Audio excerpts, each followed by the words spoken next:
Âgé de 58 ans, Abdoulaye Mohamedou, secrétaire exécutif du comité permanent inter-État de lutte contre la sécheresse dans le Sahel, est depuis plusieurs années impliqué dans les luttes contre la sécheresse accrue dans les zones du Sahel, notamment au Niger, sa terre natale. Nommé à ce poste le 20 juillet 2020, Abdoulaye Mohamedou cumule des expériences professionnelles dans des domaines diversifiés du développement tels que la sécurité alimentaire et nutritionnelle, le changement climatique et la lutte contre la désertification, le foncier, la gestion des ressources naturelles, le pastoralisme et la décentralisation. Il travaille d'ailleurs depuis plusieurs années avec les gouvernements des pays du Sahel pour remédier aux problèmes de sécheresse en vue de booster les productions agricoles dans les différents pays du Sahel.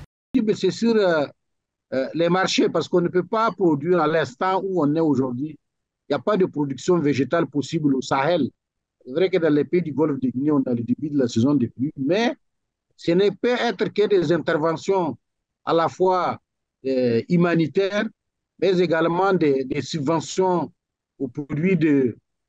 première nécessité, mais également la mobilisation de l'aide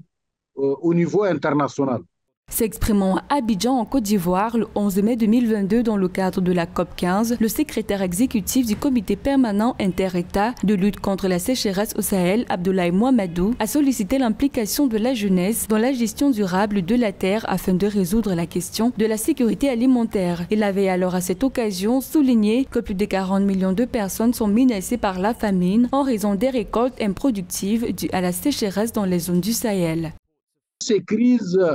ont également conduit les États à une relecture de leur politique agricole, notamment en mettant l'accent sur les potentiels dont ils disposent. Par exemple, deux aspects ont été soulignés, par exemple, c'est que les pays disposent de ressources en eau importantes, des ressources de surface, mais également des ressources souterraines qui pouvaient être mobilisées pour atténuer les effets des déficits de saison des pluies. Mais il y a également la question des engrais, parce que l'utilisation des engrais conditionne également la production agricole. Selon un rapport 2022 de l'Organisation pour l'alimentation et l'agriculture, le Sahel subit les conséquences d'un choc climatique avec une très mauvaise saison des pluies en 2021, l'une des pires de ces 40 dernières années, des systèmes alimentaires perturbés, une production alimentaire limitée et des obstacles au commerce régional. Des défis d'ailleurs auxquels le secrétaire exécutif du Conseil permanent inter-État de lutte contre la sécheresse dans le Sahel essaye de répondre en collaboration avec la communauté internationale et l'appui des autorités des pays du Sahel. C'est une de ses missions principales, c'est vraiment de s'investir dans la recherche de la sécurité alimentaire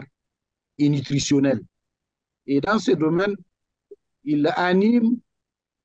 un des dispositifs au niveau de la région. C'est notamment le dispositif de prévention des crises alimentaires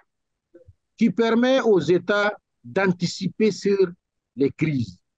Le SILS donne l'information pour l'aide à la décision. C'est non seulement dans le cadre du projet qui permet de suivre l'évolution de la campagne agricole du 1er janvier au 31 décembre,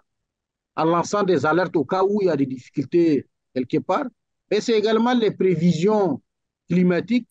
qui permettent de dire aux États, voilà ce que pourrait être